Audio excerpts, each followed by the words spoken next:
Hey guys. Whoa, welcome to Cozy Talks Live. We were running a few minutes late this evening. I was working on some geometry with a certain high school freshman. Uh, Good times, good times. I realize I am better off teaching people how to walk using a prosthesis than I am at teaching geometry. And that's all I have to say about that this evening. All right, let's look at this stream. We are packed this evening, and I am so excited. I love seeing a packed house for the Cozy Talks live show. We got Scott coming in from West Virginia with cherry limeade in his cup. We got Emily from Central PA with Mountain Dew in her cup tonight. How very mainstream of you, Emily. We've got Mark coming in, watching me on the YouTube channel from Colorado, staying hydrated with water. Thanks in advance. My pleasure. Guys, I am broadcasting tonight from Facebook, YouTube, and Rumble. Unfortunately, the Instagram gods have decided that they don't want to let me on Instagram tonight. Don't know why, but that's why we have other platforms that you can watch me from. Marianne says, good evening from South Dakota. Coffee in the drink of the cool evening. Yeah, I'm still waiting for those cool evenings to kick in here in Florida. We got Dean coming in, speaking of Floridian, from in Hollywood, Florida. Thank you. He says, have a good show tonight. Nothing in your cup, man. Dean, you got to fix that. Got to fix that. All right. Let's see what else we've got. We've got Jim coming in from Ohio. Ham Sandwich coming in from Fort Wayne, Indiana. Ham Sandwich, please remind me what your name is again, or I can just keep calling you Ham Sandwich. I think it's kind of fun. We got Shirley coming in from Arizona. Tom McIntyre, there is my keynote Canadian right there with ginger ale in his class this evening. Let's see. Ham Sandwich says, just getting sleepy, but some water before in your cup tonight. We got Jerry Ann with the beautiful little emojis there from Arizona with spiced coffee. Now, what is that coffee spiced with, Miss Jerry Ann? Curious minds want to know. Jim Simpson coming in from the Illinois side of St. Louis and just with a glass of ice water. We got Bill on board this evening from Sleeve Saver. Earl coming in from California. Marty with Texas with sparkling peach lemonade. Ham Sandwich says geometry, geography. Who needs it all anyways, right? Although I would argue that we do need geography, and we are a little behind in the American education system with geography, but that's a soapbox for another day. We got Pastor David on board. Thank you, Pastor David, for being here this evening. Bill's got he's from Arizona and got water in his jug. We got Randall coming in from San Diego and Donna from Wyoming drinking water. And we've got Peggy coming in from Texas drinking her tea. So guys, thank you for we got a robust welcome this evening in the Cozy Talks live studio. Lots of stuff going on in our world. Lots of stuff going on in the world. And if you're like me, where your business and a lot of stuff you do is online, it's kind of hard to avoid it. So I am grateful for tonight just to have a little bit of escape and to talk to you guys and just to discuss things about amputee care and everything that we can do there and just get a little bit of an escape, even if it's just for the next hour from everything going on. And we got Susan coming in board, but Marshall, that just made my night all the more special with you and Marshall there, Susan. So thank you for jumping on board. For those of you wondering, who is this crazy person yelling at you from the computer screen? Welcome. My name is Cozy Belloso. I am a physical therapist here in Tampa, Florida. I've been a PT now for a little over 23 years, and my passion is working with the amputee and limb loss community. Guys, lots of stuff going on behind the scenes in Cozy Talks. January 4th is a kind of a big day for me. It will mark 4 years, it'll mark 10 years. This January 4th will mark 10 years since I began my breast cancer journey. January 4th is also the 8-year anniversary of opening up my private outpatient clinic here in Tampa, Florida for amputees, and also 8 years of the Cozy Talks show. And every year when I get around this time of year, like September, October, I just kind of bite my nails a little bit going, am I going to be able to continue doing this next year, right?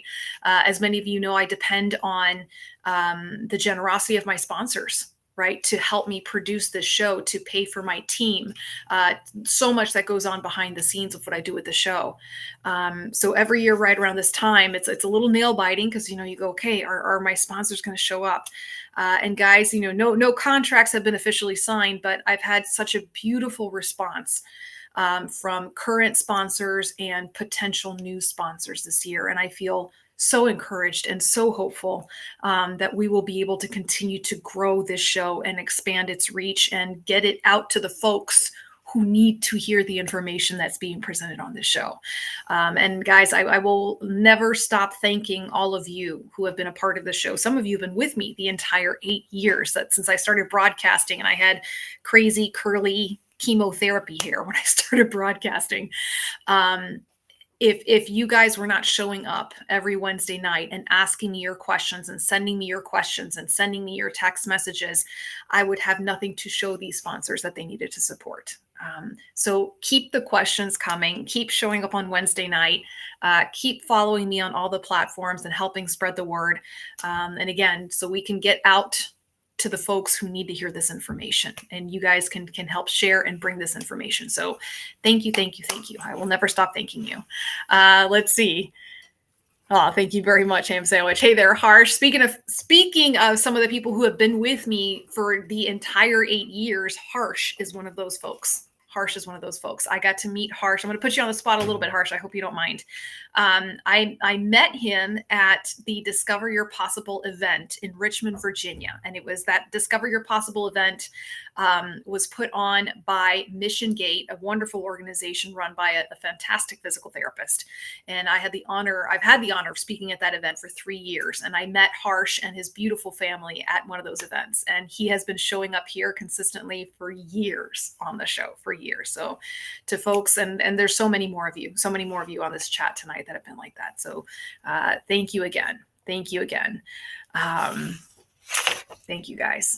Harsh says, if we can discuss skin irritation with new winter gel. Oh, give me more details about that, Harsh. Have you been trying Winter's gel liner and you're getting skin irritation from that? Give me some more details.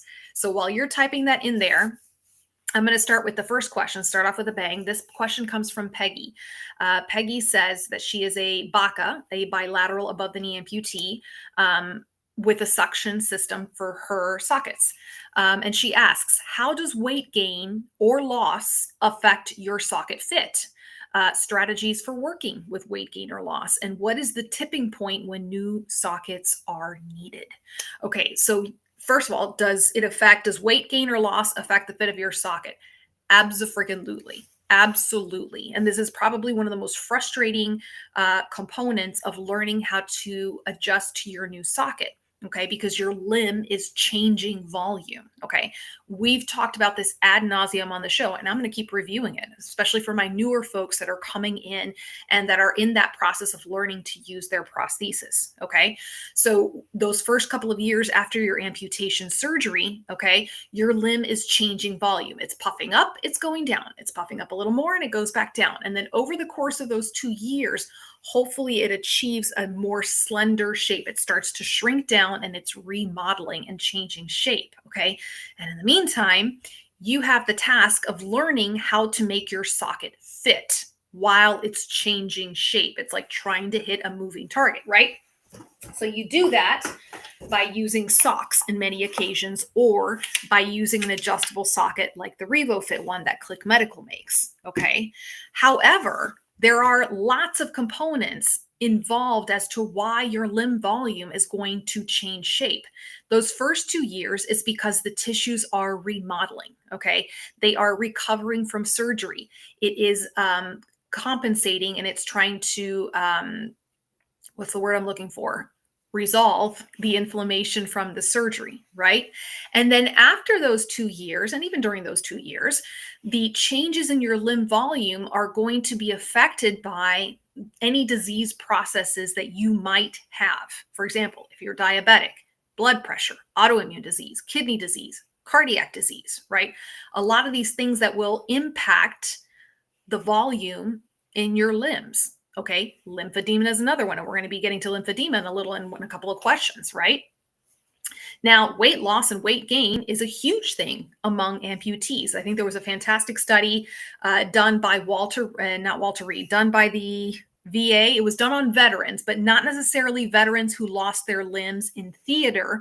It was done on veterans who were already retired and losing their limbs due to vascular disease. And it did find that, yes, they did gain weight after amputation because they weren't as active. Some folks lose weight, perhaps the medications that they're on, and it changes their appetite. Okay.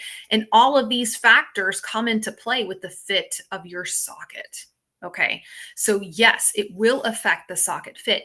If you are using a suction suspension system, that can prove to be even more challenging. Okay. So, with suction suspension, right, you're putting your limb into the socket and the air is getting expelled out of the socket. And it creates it's exactly that. It creates a suction system. And the whole purpose of it is that it really connects to your limb better, right? And it helps suspend the limb better in that socket. Okay. But if that socket is not skin snugs close to you, right, it's not going to work very well. That suction's not going to work and you're going to lose suction. Okay. So if you are losing weight or you're gaining weight and you can't get into the socket properly, that suction suspension is not going to be working very well. And you're either going to find that your limb wants to fall off, or like you can't really get it on all the way because maybe you've gained some weight. Okay. So, what do you do about this? Okay. When it comes to the weight gain and weight loss, you need to see what is the driving force behind it. Okay. Is it because you've been immobile and you're not moving around as much and the pounds are starting to come on? Is it because your diet has changed? Okay. Are you hitting the salt and potato chips a little too much in the evening? Okay. Is it a combination of both, that you're eating a little bit more and you've not been mobile? Okay. And I've talked about this on the show. I am a huge advocate for getting help on this, professional help in the form of a dietitian, in the form of a nutritionist with good credentials. Okay. In my particular case, I really like functional nutrition and functional medicine and how they work with the body, and really using medicine, food for thy medicine, medicine for thy food, right? And using those concepts that we're starting to see become more mainstream. Okay. And looking at the reason behind the weight gain and the weight loss. And yes, it needs to be addressed. It's not a problem that's just going to go away on its own. Okay. In the meantime, talking to your prosthetist, if you're finding that, yeah, you're having a hard time maintaining weight, okay, then that's going to make it harder for you perhaps to lose the weight, right? So you might need to talk to your prosthetist about saying, okay, instead of a suction suspension system, do we need to move on to of course, I don't have it on hand. Oh, yes, I do. Do you need to move on to perhaps a pin lock system or a lanyard system that's a little bit easier to use while you're in the weight fluctuation stage? Okay, because it's a little easier to accommodate the socks and the fit to this. Okay, because it's kind of like, a vicious cycle.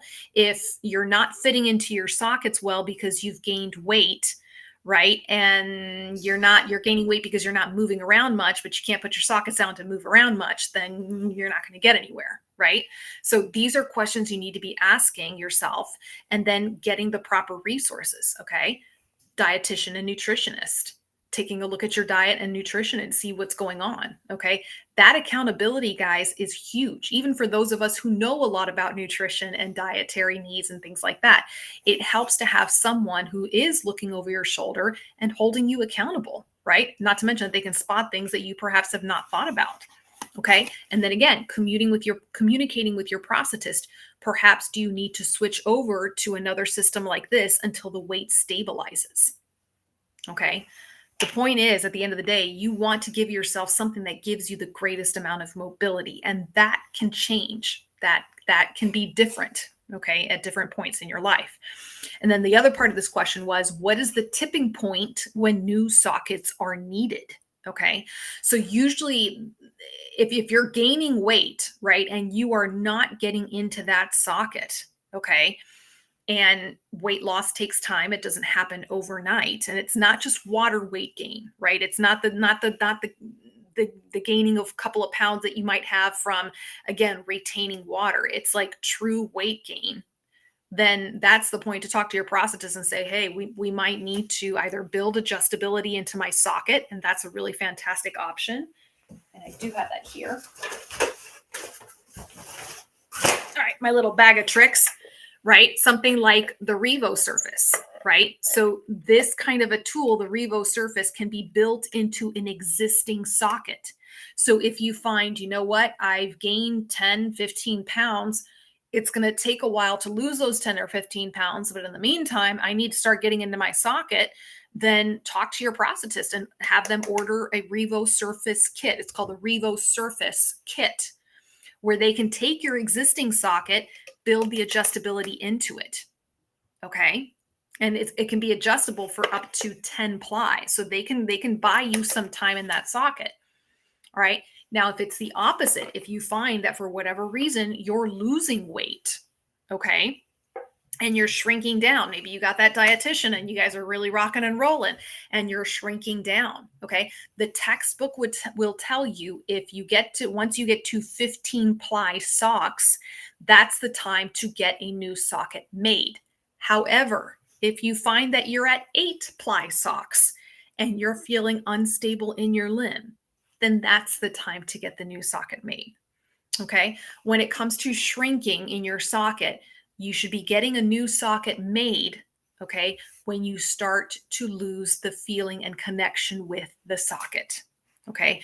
Prosthetists are amazing at stretching out the life of a socket. So you might have your prosthetist putting in a wedge here, filling things a little bit there, and, trying to get you to extend the life of that socket. But eventually it gets to the point that no matter what kind of magic they do on it, right, you're just not feeling that socket, or you might feel like your balance is really off, your proprioception's off. That's the time to get a new one cast. And yes, your insurance should be covering it because your prosthetist, along with your doctor, and hopefully your physical therapist, will be writing letters of medical necessity. Okay? Yeah, I covered a lot in that one, in that one question, but it really is, it's something that we come up against a lot. We come up against a lot, and a lot of people just aren't aware. Like, what do you do? What do I have the right to? Can I get a new socket? So yeah, you guys need to know this. All right, let's see what you guys have to say about this. Pam coming in from upstate New York. Let's see. Harsh says same order, but new shipment might have changed material composition, referring back to the Winter's gel causing irritation. I guess, Harsh. I mean, Winter's gel, the times that I've worked with it, it's been the only times I've heard people who said that, like people using Winter's gel, that they were just like, it didn't really work for me. Usually the commentary I hear is that they feel like it just didn't feel right on them, not necessarily about the irritation. But yeah, if nothing else has changed, that's interesting that you're starting to get irritation from that, Harsh. I mean, the usual things I would ask you are, have you changed the laundry detergent that you're using? Have you changed the soap that you're using for bathing? Just those kind of things. And just to see, like, even your sheets that you sleep in at night, have you changed the detergent that you use to wash your sheets or your bath towels? Just kind of thinking and seeing if there's anything different in those scenarios as well. Has it been a little bit warmer than you're used to, and maybe you're getting a little more sweat and not realizing it in the liner? But that's interesting. And then also with the liner itself, have you changed anything about the cleaning of the actual liner itself? If there's any residual soap left in that liner, and Harsh, I know you've heard me talk a lot about this, that when you're washing the liner, you should be washing it once every 24 hours and making sure that you're rinsing it very thoroughly, right, to get all that residue out. Okay. So Harsh says always been cleaning with 70% isopropyl alcohol with water. So that's something you've always been doing. I guess, and again, just kind of troubleshooting the usual suspects, Harsh. The rinsing of it, that's usually the big one right there. The only other thing, and again, this is just really reaching. I have well water at my house, and we have to use a water softener. And sometimes the water softener does funky things and my water gets really, really soft, right? Or there's too much salt in the water. So again, I don't know if perhaps you're on well water and something there is happening. Okay. But yeah, take it. If all those things you've already troubleshooted all those things, then take it back to your prosthetist and just say, look, can we order a different one? Because, or just see what your prosthetist thinks about that. Bill says, even increased salt intake increases my residual limb volume. Absolutely. Absolutely. And guys, I mean, I'm not, obviously, I'm not an amputee, but I know that if I hit the 10 p.m. snacks, by the next morning, my wedding rings are just like, actually, they're really tight on me now. They're really tight on me now, right? That's going to happen. Okay. And then for an amputee, you all feel that effect much more acutely because it directly affects your ability to put your leg on. Okay. Harsh says no change in diet. Donna says the above the knee amputee thinking about getting a prosthetic, but don't know how they will put it on. Donna, is that a question? Can you clarify that for me, darling? Anthony says, I bought the pump and it works great. Anthony, are you referring to like a vacuum pump for elevated suspension? Linda says, hey, Cozy from Hurley, New York. It's Alps made. Okay, so Harsh, again, if everything else is equal, it's the same kind of liner that you've always been using. Nothing about your home environment has changed between detergents, your lifestyle habits, anything like that. Maybe it is a fluke. Take it back to your prosthetist and ask them to see if anybody else has been having issues with it. That's the best thing I can recommend to you at this point. If it's not any of those other things there that I listed. Megan says, hey, from St. Augustine, one of my favorite cities in the United States. Anthony says, my socket doesn't fit right yet, and it's been 1 year. And Anthony, unfortunately, you're not alone in that. Getting and chasing the perfect socket fit, that is definitely the holy grail. Okay, 2 holy grails in amputee world: how to treat phantom limb pain and how to get a perfect, comfortable socket fit. Okay, there's 2 holy grails in the amputee world. Okay, because again, everyone's residual limb is unique to them. It is as unique as a fingerprint. That's why we cannot use a socket for a different person. Okay, and even accommodating to one individual their socket, it can take a long time to get that perfect fit. And I think the biggest reason for that is, again, we're chasing a moving target. Your limb is changing from day to day. Our bodies are dynamic, right? They don't stay the same. Okay. So, on top of your body's normal daily changes, now you've got an amputated limb that is remodeling itself in those first 2 years. Okay. So, if there's one thing you can glean from tonight's show is, yes, you're absolutely right. It is incredibly frustrating to get that socket to fit properly, especially in those first 2 years. And don't give up on it. Okay. Keep going back to your prosthetist. Keep working with them to get that comfortable socket fit. Yeah. Okay. Harsh says might be. Ooh, which one? Which one did I hit upon? The rinsing part? Okay, that's usually the most common culprit, Harsh. And again, you're an experienced amputee, and I know you take great care of your limb and of your socket and your liner. Harsh says some water issue going on around us. Okay. And guys, I always know because one of my daughters, we know that like the minerals in our well water, we know something is up because my oldest daughter will take a shower and then she comes out of the shower, supposedly, she's clean, but she's itchy and she starts getting like little hives. And then after an hour, it dies down, and it's related to the water. And we know, oh, wait, we need to go check the water softener and make sure it's not spitting out too many minerals or whatever it is that my husband does when he goes to check the water softener. So again, that could be it right there. Let's see. Emily says, what is my opinion? What is your opinion on adjustable socket versus a flexible liner? My doctor and prosthetist don't think an adjustable socket will work for me. So my prosthetist created a flexible liner, but with the lymphedema, I either fit into the flexible liner or not. There is no in between. So I guess my question, Emily, and again, I'm playing Monday morning quarterback here. Why don't your doctor and prosthetist think that an adjustable socket would work for you? Why? Like, what is their reasoning behind it? Because you're right. The flexible liner for someone like you who has chronic lymphedema, that's only going to give so much give. Like, and if you're referring to like this kind of flexible liner, that's not going to have a lot of that's not going to have any give for a volume. Like I'm pulling on it, and this is an old one, right? I'm pulling on it. It's not going to give you any give for changing volume. Okay. It's flexible in that it's not going to cut into you the way this will cut into you. Okay. So I'd be curious to ask, why does your doctor and prosthetist think that the adjustable socket won't work for you? And it could be that maybe they're just not as familiar with the product, and that, guys, there's hundreds and hundreds of products out there on the market for prosthetic componentry. Okay. So, your prosthetist and your doctor are not going to know about every single last one of them. I certainly don't. Right. Okay. So if they're not familiar yet with how the adjustable socket works and the particular technology, especially the one with Click Medical. Okay. So that would be my question. Peggy says, thanks. My doc sent me to a dietitian. I've lost weight and my weaker leg is at 16 ply socks. Currently waiting on the insurance to come through for new sockets. Congratulations, Peggy. And again, guys, I get it on a professional and also on a personal level. Those of you who are new to the show, I am a breast cancer survivor. It's going on. Wow. It's going to be 10 years. Holy cow. I can't believe it's been 10 years. It's going to be 10 years since I went through cancer treatment, and I had multiple major surgeries and multiple rounds of chemotherapy. And it did a number on my thyroid and my metabolism, and my weight was completely all over the place for years.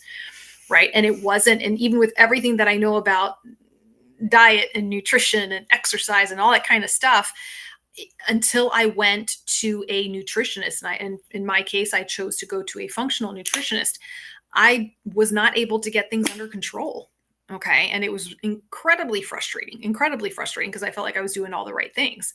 And in my case, I didn't have to worry about my weight impacting my ability to walk. Okay. So I can only imagine for you guys, if you're gaining weight or losing weight, and then you can't put your leg on as a consequence of it, hugely frustrating. Okay. And I can't extol again the virtues enough of having a dietitian or a nutritionist working with you as another component of your care. Okay. And it's not to say that you would need them forever and ever, but just to get things under control and get things moving. And Peggy, that's a beautiful example. You're a beautiful example of that right now. And there's also Scott. He's another one who's sharing his journey with me over email. And I'm so proud of all the work he has done because he's working with a nutritionist and getting his diet under control as well. Harsh says, going to see a dermatologist irrespective. Yes, I agree, Harsh. And this is something else, guys, when it comes to skin health and everything like that, at some point in your life as an amputee, at some point, you are going to run into some sort of skin issue, whether it's a rash that comes up or a blister or an opening. Unfortunately, if you spend years as an amputee using a prosthesis, something will happen at some point. Okay. Some of you have already dealt with that. You're familiar with it. You know how to identify the rashes on your skin because you know how your skin reacts and you know what to do. But my rule of thumb is, if you have a rash or something that happens on your skin and you don't know what you're looking at, go see the dermatologist. Have somebody lay eyes on it as soon as possible, and don't let it get away from you. Okay. You need to know what it is that you're looking at, to know what it is that you're treating, and then to treat it properly. Yeah. Okay. I'm getting a 2 thumbs up from XIX Pop. Okay. Harsh says it's more irritating on sleeve suspension versus the actual contact. Okay, so if I'm reading that correctly, okay, versus the actual contact, but you don't want to trim the hair. Harsh, if you happen to see, whatever it is, I'm curious, can you just kind of let me know what it is that you figure out about that one? Bill Hatton says, RIP Charlie Kirk. Amen to that. Harsh says, does anyone laser? Yes. So Harsh, I do know some people, when it comes to like the hair on your limb, because that can be very irritating, right? And a lot of my ladies especially will ask, can I shave my residual limb? And my answer to that is no. Okay. Here's the reason why. When you shave the hair, or if you use like a depilatory cream. And even when you're waxing, you're not killing the hair follicle. The hair follicle is still in there and very active. So when the hair starts to grow back in and you have a liner sitting right on top of it, that's going to create a lot of irritation and you're going to get a lot of ingrown hairs and rashes this way. Okay. So I always recommend, if the hair on your residual limb is bothering you, if it's causing irritation or you just don't want to look at it, okay, trim the hair using clippers, trim it, but don't trim it down all the way to the follicle. Or you may consider something like laser hair removal, where you're actually killing the hair follicle. So nothing's going to be growing back. Okay. In some cases, okay, I have heard that some people can get this approved by insurance if the doctor can prove that it is medically necessary, meaning the person has a long-standing history of skin irritation because of the hair growth, and therefore laser hair removal would be considered to be a medically necessary treatment. Okay, because I know laser hair removal is not cheap. Okay, so again, these are just things to talk about with your dermatologist and ask them about that. Hey there, Helen, coming in from Alberta. All right, here we go. Let's keep going down. Donna asks, I have a very high amputation just a few inches below my hip joint. How is the socket held on when there isn't much limb length? Also, I have peripheral artery disease. Is it even possible? Yes, Donna, it is possible. Okay. There are very amazing prosthetists out there that know how to fit a more complicated case like yours. Okay. So yes, a short residual limb can be more challenging to fit with a prosthesis, and then taking into account peripheral arterial disease. Okay. So again, protecting the skin on your residual limb, super important. Okay. And I tell people, just because the doctor amputated your limb, unfortunately, it does not mean that they amputated the disease. So Donna, in your case, not only are you having to just be vigilant about the care of the skin on your residual limb, I also want you taking really good care of your sound limb. I want you taking care of your sound limb. And I don't mean this to scare you guys. I mean this more as a wake-up call. The statistics are a little bleak. Okay. The chances of losing your limb, a second limb within the first 5 years after your first amputation, the percentage is high. And of course, right now I'm blanking out on what that number is, but okay, it can be prevented by staying on top of it, being in touch with your vascular doctor, okay, having them continuously monitoring the status of your peripheral arterial disease, okay. So taking care of your sound limb, taking care of the skin on your residual limb.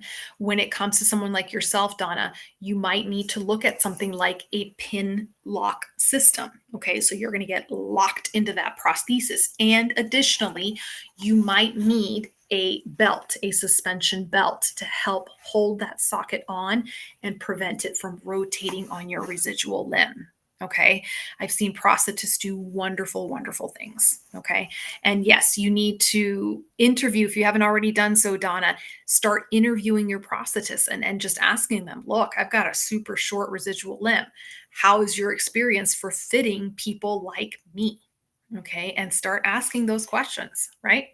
We got Kim coming in from Indiana. Let's see. And Kim says certain medications can cause edema. And I've had this issue this year. Oh my gosh. Yeah. Totally. And I think, and there's a part of me, and again, I have no research on this one, guys, but there's a part of me that's just like, I think some people are more prone to retaining water with these medications. I know that I'm one of those people. If I look at Tylenol the wrong way, it'll make me retain water. It's just like, oh, for crying out loud. Okay. So yeah. And it's again, it's being aware of what it is. Okay. Being aware of what it is that is making you gain or lose weight, making your limb puff up or shrink down. Okay. Figuring out what the root cause is of all these issues. And then you can start to address those things and hopefully find a nice stable maintenance there. Helen is asking, how do you stop sweating? Helen, darling, I have bad news for you. You cannot stop sweating and you don't want to stop sweating. Okay. I know that sounds really kind of churlish, but here, listen up. So the whole purpose behind sweating is to cool our bodies off and to expel toxins. Okay. It's one of the ways our body expels toxins. It's through sweat, through our pee, and through our poo. And we want that to happen. We want all that bad stuff getting out of our bodies. Okay. Unfortunately, with amputation, you're losing a chunk of surface area from which you can sweat.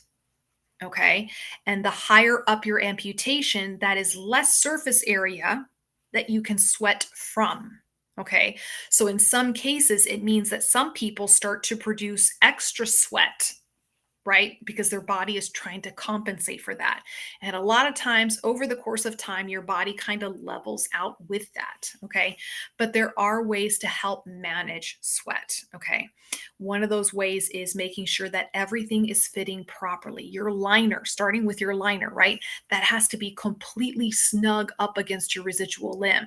If you have movement within that liner, okay, you're going to be increasing sweat. If there is an air pocket in that liner, you're going to be prone to more sweat. Okay, so making sure the fit of your liner is absolutely pristine right there. Now, if you live in Florida, sweat is a part of our lives. I'm sweating right now. I'm not going to even lie. And I'm in my air conditioned house and I'm still sweating. Okay, so a lot of times to manage during these hot months, I will have my amputees take their prosthesis liner off 1, 2, sometimes even 3 times a day. Wipe everything down, clean, dry, and put everything back on. That sounds like a big hassle, and it can be, but for my experienced amputees who have been practicing this, they can do this in under 3 minutes. Okay, take everything off, use their water and alcohol to spritz down their residual limb, clean the inside of their liner, dry everything off, pop everything back on, and off they go. Okay, and that helps with the sweat management, and it also helps prevent skin problems. Okay. Another thing, Helen, is also skincare. Okay.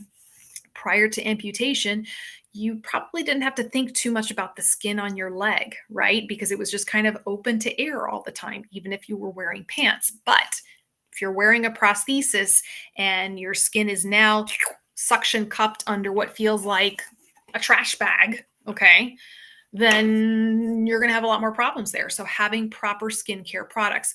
My personal favorite is the Vital Fit skincare line. And I know that there is something else in the works that will be coming out on the market soon. And I'm excited to hopefully get to talk about that also in the future. All right. All right. And in extreme cases, Helen, there are some instances where people might go to get Botox injections into their residual limb. For me, I consider that to be a last case resort. Again, you are injecting a potential toxin into your, not a potential, you are injecting a toxin into your body, and there can be some very dangerous systemic effects. So you need to weigh the pros and cons of it. Okay. Also, again, thinking about it, if you're putting Botox in the residual limb, you are limiting the amount of surface area that your body can sweat from. Okay. So I would consider that to be kind of a last case scenario and working through all the conservative ways to manage your sweat first. And yes, it does take a little bit of time sometimes to do that. Okay, Emily says, I think they're both inexperienced with adjustable sockets, and my prosthetist is close to retirement and probably doesn't want to learn. And again, unfortunately, you do run into that, Emily. And I've run into, I have run into some resistance sometimes from my prosthetist with regards to adjustable socket technology. And usually what I find, it's because they don't know much about it, right? They don't know how to install it. They're not familiar with it. And their response is to say, no, my patient doesn't need adjustable socket technology. Other prosthetists will say, well, I don't think adjustable socket technology is particularly needed for this patient for this and this and this reason, but they have good reasoning behind it. So if you're kind of getting the feel that maybe they're not as experienced with it, you can do a couple of things, Emily. First of all, Emily, I think you've probably become an expert at this point because you've heard so many of the talks on my show and talking to them about it. And then also you can connect your prosthetist to the Click Medical team. They have a fantastic website that's full of great resources that teaches the prosthetist how to do this. And their team, like I said, they provide excellent support for clinics learning to use their product. And then Emily, if you find like, okay, prosthetist still is resistant because they just don't want to learn something new, then it's time to think about perhaps changing prosthetists. Okay. At least if they don't want to even entertain that conversation. And a lot of times, what I find, guys, is that doctors will follow the lead of the prosthetist. Not always, not always.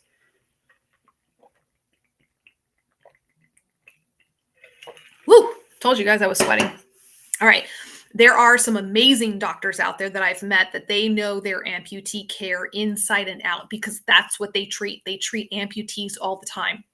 A lot of our PM&R doctors are like this, okay?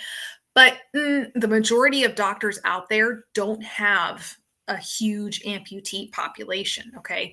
So if you're a doctor, if you're one of your doctor's few amputee patients, then he or she may not be as familiar with all the prosthetic componentry, and they will be relying a lot on the prosthetist for advice on what to do and follow their lead. Okay, so just a couple things to consider there and keep the conversation going. Linda says, learn that the hard way. I'm not sure which one you're referring to, Linda, because I've been talking a mile a minute, but I'm glad you learned something. All right, we got John C. coming in from San Diego. There's my other Texan right there, Van Gregory. There's Grasshopper. And we've got Steve coming in as well from Colorado. And then Robin. Oh, Robin's here. Oh, my goodness. Speaking to my Richmond people.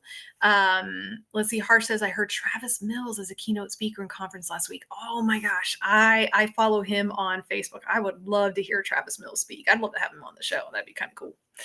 Let's see. Marianne says, I am a bilateral above knee. I have one limb that is pretty short. My prosthesis does that leg just as easily as my longer leg. Trust me, these guys can do it. Yeah. And they've got a lot of tricks in their bag. And again, there's also in extreme cases, there is the option of osseointegration. Okay. In your case, I don't know if that would be necessarily an option because of the peripheral arterial disease. But for people who have very, very short limbs, osseointegration has been a really fantastic option for them as well. Yeah, no, Travis Mills is a super cool guy. Emily says, trust me, I don't sweat proportionally because of the spina bifida and it sucks and I overheat really easily. Yeah. Let's see. Denise, there's my Tar Heel girl. Denise says, I use the short liner sock. I don't have an issue with sweat on my residual limb. With regards to the liner socks, it's to me, it's like an even split down the middle.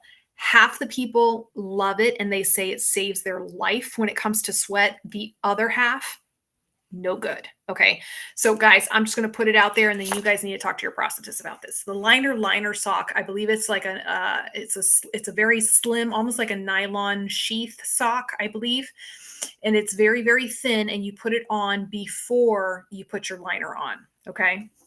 So you put it directly onto your skin and then you put your liner on. And I believe it's infused with silver, which has antibacterial properties. And it's supposed to help you with sweat. Okay. Here's the thing with putting something like the liner on. Your liners, these liners were meant to go directly onto your skin. Okay.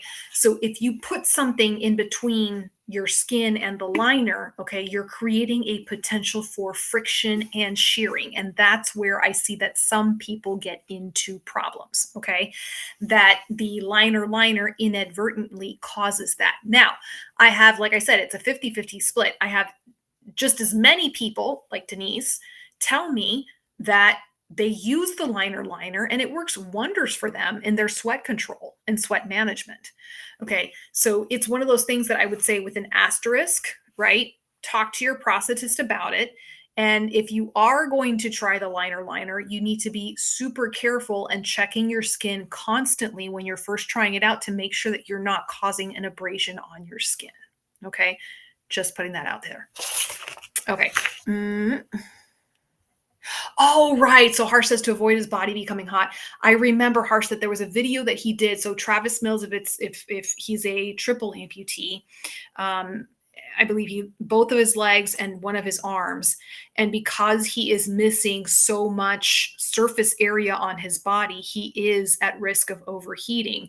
So in the wintertime, it's like dead cold of winter and he's wearing shorts and a short sleeve shirt. And it's for that reason, because he needs to be able to make sure he doesn't overheat. So yeah. Oh gosh, that would be so awesome, Harsh. I would love to have someone like him. I would love to have Travis Mills on the show. That would be super cool. Mark says, make sure that you are your own advocate, do your own research, make your own decisions, and your team help and have your best long-term success. And yeah, and not because it's my show, but watching the show is kind of your first step to that, because we do bring, the whole purpose of the show is to bring education and information to you. And if I don't have answers, then I go out and I try to find the credible resources to get you those answers. Let's see. Emily says, my PM&R doc does tend to rely on what the prosthetist thinks, but most prosthetists I've come across don't have many or other patients with spina bifida. Yeah. Let's see. Swift sock. I'm not familiar with that one, Victor. I am not familiar with that one. Victor, if you have, I'd love to learn more about it. Marianne says, don't believe that doctors know a lot about amputees. You need to talk to a prosthetist because a doctor finds it really easy to say you can't have one, it won't work. And again, Marianne, it really depends on the doctor. I find that PM&R doctors, the physical medicine rehabilitation doctors, they do have a much better information base on amputee care. Why? Because the PM&R doctor, they're the ones in inpatient rehab. They are the rehab doctor. It's in their name. They're sometimes also called physiatrists. Okay, so they do have a fantastic working knowledge on amputee care and long-term amputee care. They also have really great knowledge on spinal cord injury care, right? So those are really wonderful doctors. I know a couple of them. The first one that comes to mind is Dr. Howie Weiss over at Brooks Rehab in Jacksonville, Florida. Phenomenal doctor right there. Amazing human being. Let's see. Ham Sandwich says, my new socket I received last week is amazing standing in, but sitting is causing purple bruising and blisters on my cheek pinching the ramus. Yeah, no bueno. No bueno. That means you need to call your prosthetist and troubleshoot and figure out why that is happening. No bueno, Ham Sandwich. Let's see. Steve says, hi, Cozy. Steve from Wellsville, New York, and your liner online. And it can help me get rid of key rash ahead on my limb. They're awesome, except my leg, it kept sliding prosthetic. Steve, I think you're using voice to text. Can you clarify just a little bit some of the things in there? Okay. Are you talking about were you referring about the liner? All right, guys, let me get to some of the other questions that came in over here. Where was the next question? Next question was, I got front and back on these. Okay. All right. Mark asks, I'm very fortunate to be able to make adjustments to my leg and foot as needed for anything that comes up. Plus, I have multiple feet, multiple pylons with an Autobot quick change. So it's not a huge problem for me to experiment as much as I do. I'm wondering about shoe choices. How do people deal with that? Do you look at your patient's footwear when they see you and make recommendations? I am personally not fashion conscious, so I don't care what other thinks about my hiking shoes with a sport coat. I happen to think hiking boots with a sport coat can look kind of chic, hey, in my opinion. But others may. What features do you think are important and why when selecting footwear? Of course, I did my own research, but I think my prosthetist or PT could have had that discussion with me. Agreed. And it would have lent some confidence to the selection. I think that I may have already told you that I originally made a choice, bought the brand new Morel Moab shoes. Very nice. To my prosthetist, and he was pleased with that choice, but said nothing prior. I'm just thinking, maybe I'm thinking too much about that stuff. No, you're not. And yes, footwear is something that I do cover with my patients. So my patients first coming in to see me, and they're just learning to use their prosthesis, I will typically ask them to wear the same shoes for every day until they are independent with their prosthesis. And, my ladies sometimes do not like this, okay? But there's a reason behind that madness, okay? When you are being fit for your prosthesis and your prosthetist is aligning the prosthesis, putting it in the correct alignment, okay? They have to take into account the heel on your shoe, okay?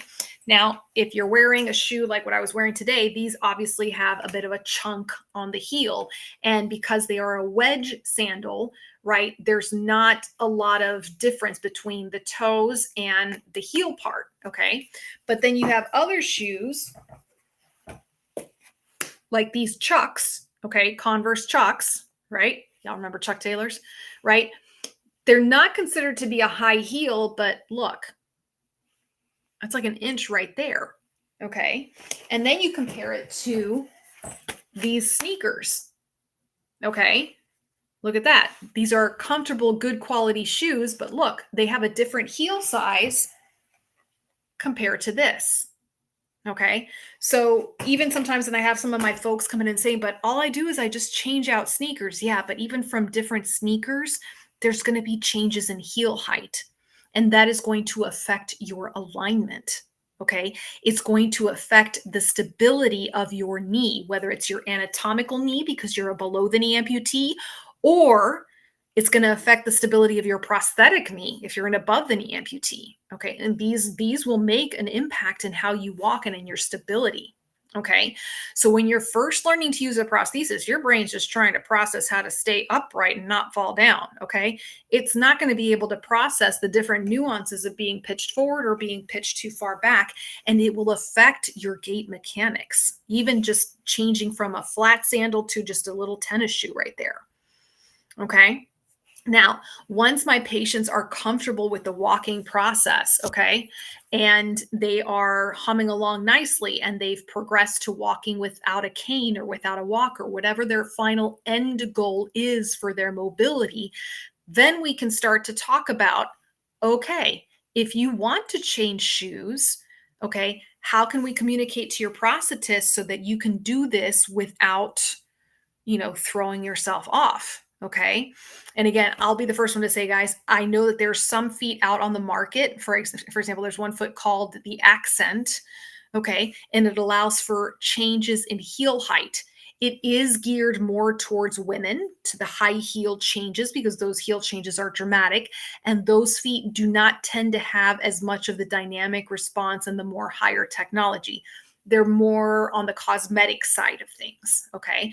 But it is a great option, like I said, especially for my ladies who want to change their heel height and wear pumps or high heels or boots with a heel on it. Okay.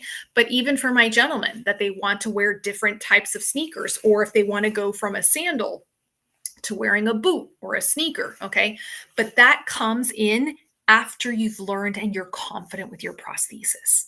And again, I have had some women that they're really down and depressed about it because they like wearing heels and they're thinking I'll never be able to wear heels again. And it's like, no, that's not the case. I've seen several women who are masters at wearing high heels with their prosthesis. Today, not joking, there was an amazing Instagram reel. I believe Amputee Coalition put it up in their stories of this couple dancing the Argentinian tango. Phenomenal.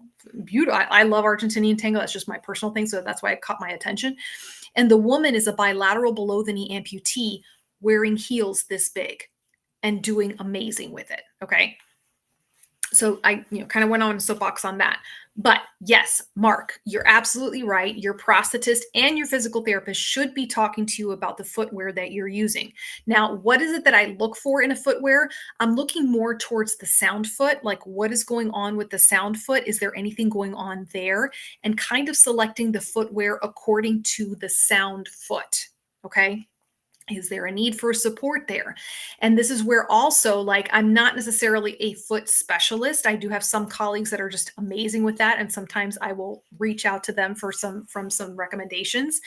But going to some of these running specialty stores where they put you on the treadmill and they analyze your pattern of walking, that can be very helpful in getting in selecting a proper shoe for your mechanics. Okay. In general, though, we again want to protect our sound foot. Okay. Because again, we need to make sure and keep it in good shape because it's going to be taking a little bit more abuse. Okay. So the general recommendation in regards to footwear is selecting something that has a nice support in it. Okay. Because the sound foot is going to be taking more body weight and more stress in those first weeks and months of learning to use a prosthesis. Okay. So that's where I would be looking with regards to footwear. Okay, next. Josh says, I can't stand anything flat. I find Brooks have a lot of stability. You should always wear your highest heel shoes to your seat, to your prosthetist. If you have flats, they can make a wedge. And they can also teach you how to adjust closing and plantar flexion. Yes, but Josh, that does not come into play until after you've learned how to walk. And that is something that as a physical therapist, I'm very adamant about. And most prosthetists that I work with, they're with me on that. But no, I will tell my patient, please leave your leg aligned the way it is. Do not start messing with the plantar and the dorsiflexion. Okay. And the other reason behind that, guys, it's not just about you getting used to walking with that prosthesis first before you start messing around with the heel height. It's also that there are so many other factors at play that if you start changing the dorsiflexion and plantar flexion of your foot, I'm not going to know if the gait mechanics that you're presenting with are because of that or because of something else. Okay, so we try to minimize the different variables that are being changed in those first weeks or months of learning how to use a prosthesis. Okay, after that, we can have some fun.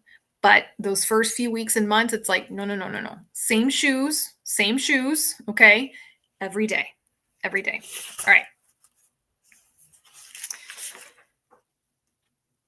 Let's see what time we got. Okay.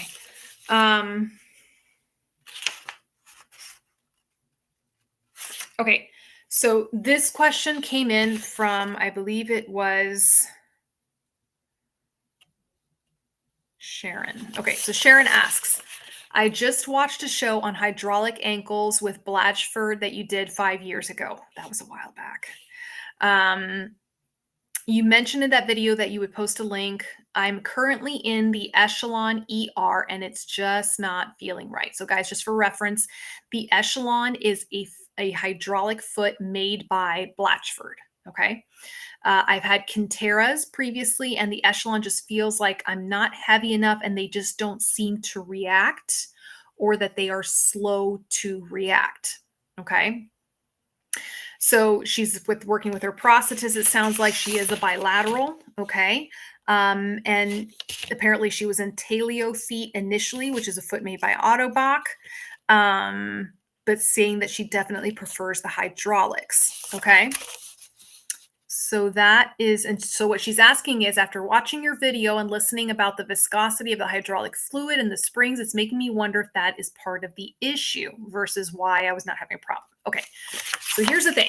Bottom line is that Sharon tried the Echelon by Blatchford and felt like she wasn't getting a good response from those hydraulic feet compared to when she used the Kintera feet. And I believe Kintera is by Proteer.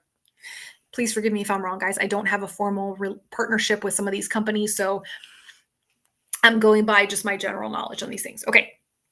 So my basic understanding is, and we talk a lot about the different types of prosthetic feet on the show. Okay. When you're comparing two feet, you need to compare their function, right? So Sharon is on the right track. The Kintera foot is a hydraulic foot. The Echelon is a hydraulic foot.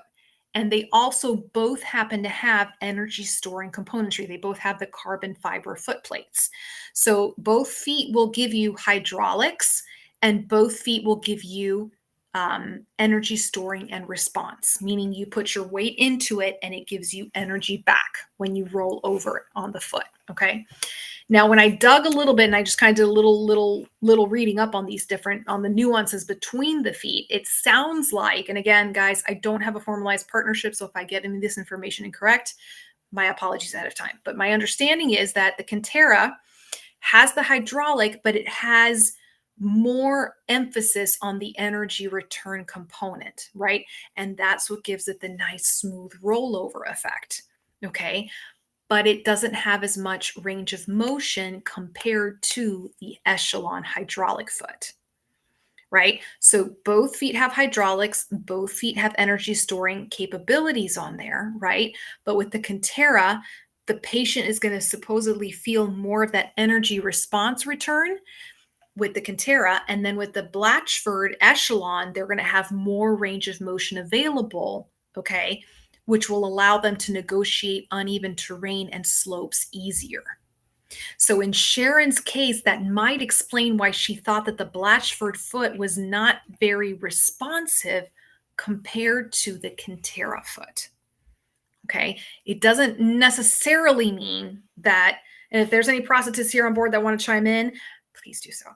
It doesn't necessarily mean that there's something wrong with the viscosity and the fluid of the Blatchford foot and the hydraulics. I don't think it's that. I just think that the feel of one foot is giving her what she needed more than the feel of the other foot. Okay. And then it goes back to what I've been saying for years now. When you guys are looking for prosthetic feet, okay, even especially my experienced amputees, regardless of where you are in your experience, trial out more than one kind of foot. Okay. And guys, here's what I want you guys to do, please. And this would help me show support for what I'm trying to get out there. Okay. If you go to my website, there's the link right there, coseytalks.com. And I'll be rearranging this later on in the future to make it easier to find. Go to my blog. And in my blog, I have one that says everything you needed to know about prosthetic feet. And I explain there all the different classifications of prosthetic feet.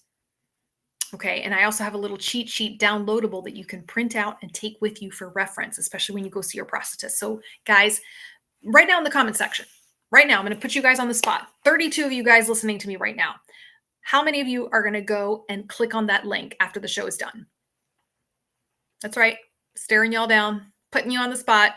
I want to see in the comment section that you guys are going to say me, me, me. Who's going to go? I spent a lot of time writing that blog and writing those cheat sheets. So who's going to go after the show is done and click on that link and look at those cheat sheets about the different classifications of prosthetic feet? Y'all don't leave me hanging. I do not want to hear crickets chirping right now, guys. Come on. There we go. Bill says, I found that very helpful. Come on. Who else? Come on, guys. Don't make a grown woman cry. Sherry says me. Thank you, Sherry. All right, there we go. All right. Ham Sandwich says, I will. Bill says me. All right, guys. All right, let me get back to the point. The point is, Sharon has identified that she likes the feel of a hydraulic foot. Okay. So what Sharon needed to do, okay, is to try the hydraulic feet from different manufacturers. College Park has the Odyssey. Össur has one. I think theirs is the ProFlex. Ottobock has the one, I believe it's Taleo. ProDeer has the Kintera. Okay. I'm pretty sure, I don't know if Phil Auer has a hydraulic foot or not. Maybe they do. But choosing different hydraulic feet from 2 different companies and then trialing them out to see which one feels better for you. Does that make sense, guys? And this is like perfect textbook case of why you need to do that. Okay. Because poor Sharon here is thinking there's something wrong with the hydraulic foot. There's something wrong with the echelon. There's something wrong with the echelon. It's like, no, I don't think there's anything wrong with the echelon. It's just that for Sharon's needs, the Kintera gives her more of a smooth rollover. And that's what makes her feel better in her walking as a bilateral amputee. Okay. Does that make sense, guys? Yeah. And has that happened to any of you guys? All right, good. Thank you guys for showing the support. I appreciate that. Victor says tomorrow. Mark says I've already watched it twice. Marianne says not for me because I love my stubbies. Scott says nope because I've read it all and shared it a few times. Thank you guys. And Donna says will when I need to. Yes. So does that make sense to you guys? So a lot of times people are like, well, what's wrong with the foot? What's wrong? There may not necessarily be anything wrong with the foot. It's just it may not be the right foot for you. Right? So Josh says 30 years, AK, and you're absolutely right. I will tell everyone to try at least 3 feet or 3 knees in our clinics. New stuff coming out all the time. Yes, 39 years. Holy cow. So Josh Green can talk to you a bit about that, guys. I tell you guys at least 2 feet because I know I'm going to get some prosthetists coming at me saying, I don't have time to do 3 feet on my patients. But, we all know the good prosthetists will make time. Okay. But yeah. And it's not, they're not all the same, right? They'll call it a hydraulic foot. Like Ottobock says, this is our hydraulic foot. College Park says this is our hydraulic foot, but they're not going to be the same foot. They're not going to be the same foot. There's going to be nuances. And sometimes it really boils down to which one feels better on you. People will ask me, do you prefer the C leg from Ottobock or do you prefer the Rio from Össur? I like them both. They're both great knees, right? They're both great knees. The technology is fantastic. Some patients do better on the Rio. Some patients do better on the C leg. That's it. Okay. In my 23 years of working with amputees, I've learned that some people, no matter what, the technology and all the bells and whistles that you can put on there, some people will do better with this one. Some people will do better on that one. And the only way they're going to know is if they trial it. That's it. Okay. Robin says people should ask to trial different feet at one time and ask if you can take the foot home for 24 to 48 hours and wear the foot, because the foot will feel different as you wear it and it will give you a better sense to compare of what feels right for individual needs. Spot on, Robin. And I'm going to take that even further and tell you that companies, for example, like College Park, they give you 30 days to trial the foot. 30 days. No strings attached. And guys, I've been working with College Park for going on 8 years now. When I mean no strings attached, they really mean no strings attached. They will send you a custom foot to trial for 30 days. And if you decide it's not the foot for you, your prosthetist sends it back, and that's all she wrote. And that's how it should be done. I know College Park is not the only company that does that, but I can confidently say that about College Park because I've been working with them, so I know their policy on that. Okay? And yeah, Robin's absolutely right. The foot feels different as you continue to use it. I don't think that the foot feels different. You feel different, right? As you get accustomed to wearing that foot. Not to mention, you want to take it through the parking lots at your grocery store, your church, your backyard, your home. You want to try it in all those different settings, foot and knees.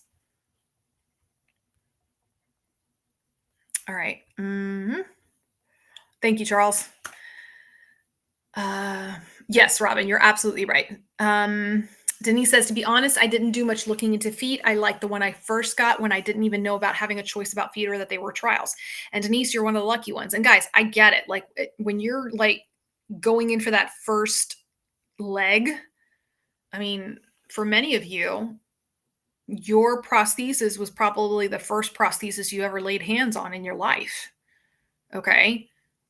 Many of you, I would say the majority of you, probably didn't know that there were what the different types of feet were and how many hundreds of different types of feet are out there on the market. And that all the differences between the hydraulics and the microprocessors and the energy storing and the dynamic response. Oh my gosh. Okay. Hopefully you had a prosthetist. And then on top of that, as a new amputee, you may not have been able to appreciate the differences between these feet because you're just still trying to figure out how to stand up in those parallel bars, right? And this is, again, you're at the mercy of the skill and the compassion of your prosthetist, which most of you have very good ones, right? Most of you will have good ones that will guide you through that process in that first foot, and then hopefully empower you with the knowledge that you need so that when it comes time to change feet, giving you more options and bringing that more into the communication.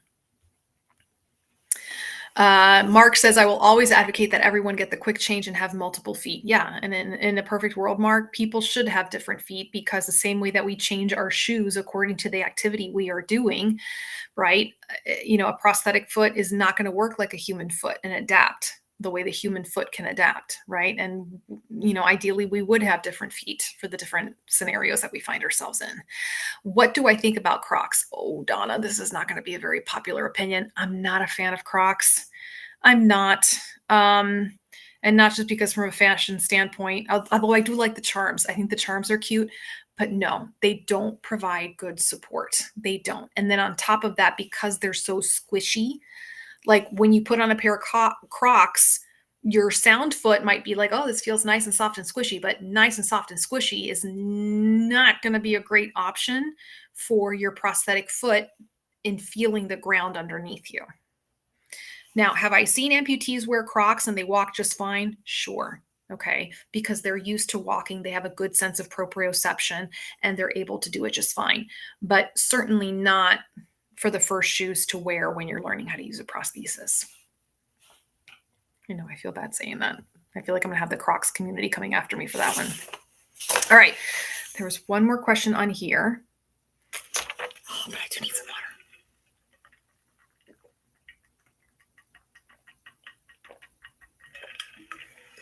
water. Okay. Emily asked, that may be a weird question. Oh, and I just spilled my drink everywhere. All right, here we go. Emily says, this may be a weird question, but how do I tell the difference between lymphedema in my thighs versus just having thick thighs? My thigh core set on my prosthesis doesn't fit, so I can't wear my prosthesis. My prosthetist wants me to get compression garments for my thighs, but if I'm just thicker in my thighs and need to lose weight in that area, and it's not really lymphedema, will compression garments really help? Okay, so the probably the easiest way to check this is to get a set of compression garments for the thighs. For someone like yourself who has chronic lymphedema and it is, probably going up into your thigh area, you might need the compression garments that go up that high. And again, this is where your lymphedema physical therapist specialist can really identify. In general, and again, Emily, you know your body, right? When you're having a lymphedema episode, the skin tends to get very tight, very stiff, right? Versus, I call it the gushy stuff, the cellulite that you get when you are gaining weight. It's very soft and squishy and pliable. Okay. But when you have that lymphedema and you have that liquid in there, it's making everything super tight. Okay. And the other way you would know is when you are wearing your compression garments and those measurements go down, okay, and bringing it down to the lowest measurement and measuring the circumference of your thigh. Okay, so that'll kind of help you determine, okay, some of this is lymphedema, some of this is because I've gained weight. Okay. So again, if you try the compression garments and they don't make a difference in the circumference of your thigh, then you know that that is probably weight. And then also the feel of the skin on your thigh. Is it fibrotic, meaning it's getting kind of a tough, hard sensation? We call those fibrotic changes. Or is it still soft and pliable? Okay. Soft and pliable indicates just normal adipose or fat tissue versus fibrotic, which is a little bit harder and not as pliable. And that is more related to the lymphedema side of things. Okay. Donna says, I can't wear tennis shoes. And again, yeah, no, I get it, Donna. And she says, shoes hurt my foot. So again, Donna, going perhaps to see, again, my only concern with Crocs is instability. Okay. Instability with Crocs. They're very big and clunky and squishy. So that could potentially pose as a fall risk. I'm just playing devil's advocate with that one. With regards to finding shoes out there that do fit, that are comfortable and can give you support and stability, there are hundreds of options out there. And again, looking to a podiatrist, looking to a physical therapist who specializes in podiatry might be something to think about and asking them. Mark says, given a K2.5, I don't know what that means, for my first, but probably should have had a K4 to start. If I know now what I know now. Oh, okay, I see. So in the beginning, you were given a K2 foot and you probably qualified for a K4 foot. Yeah. And again, that happens a lot as well. And especially if you don't have a prosthetist who's doing official K level testing on you. I find a lot of prosthetists will go, I think the person's a K2 or a K3 or a K4. In the perfect setting, they should be doing K-level testing with the physical therapist. Like the physical therapist should be the one administering these K-level tests to determine their true functional level, right? And then being able to make recommendations on feet based on that as well. Whew. Okay, guys, I feel like I've been talking a mile a minute this evening. All right, guys, let's see what we got coming up next week. Next week is the 24th, All right, so guys, next week, keep an eye on my social media. I have my children are both, two of my kids are swimming on varsity swim team, and they have swim meets on Wednesday nights. So just keep an eye on my social media. I will announce whether or not I am at a swim meet next Wednesday or if I will be coming on the show. Guys, it would be a huge help to me. Again, right now we are asking our sponsors for help. So I'm going to announce about that a little bit more in the next week or two. But the best way that you can help is obviously by showing up on Wednesday nights. And also if you can follow me, I am on Instagram, YouTube, Facebook, and now Rumble and TikTok. Even though I'm not able to stream to TikTok, I do have a Cozy Talks account on TikTok. So if you are following me on one of those platforms, thank you. If you wouldn't mind visiting me on those other platforms and hitting follow or hit subscribe if you have those accounts. That always goes a long way towards showing, again, the sponsors and also helping spread the word about this resource for the amputee community. So guys, you might be hearing me petition a little bit that more in the next few weeks. And I appreciate your support with this. All right, guys, as always, thank you so much for letting me be a part of your lives this evening. I will hopefully see you next week. Same bat time. Good night, guys, and bless.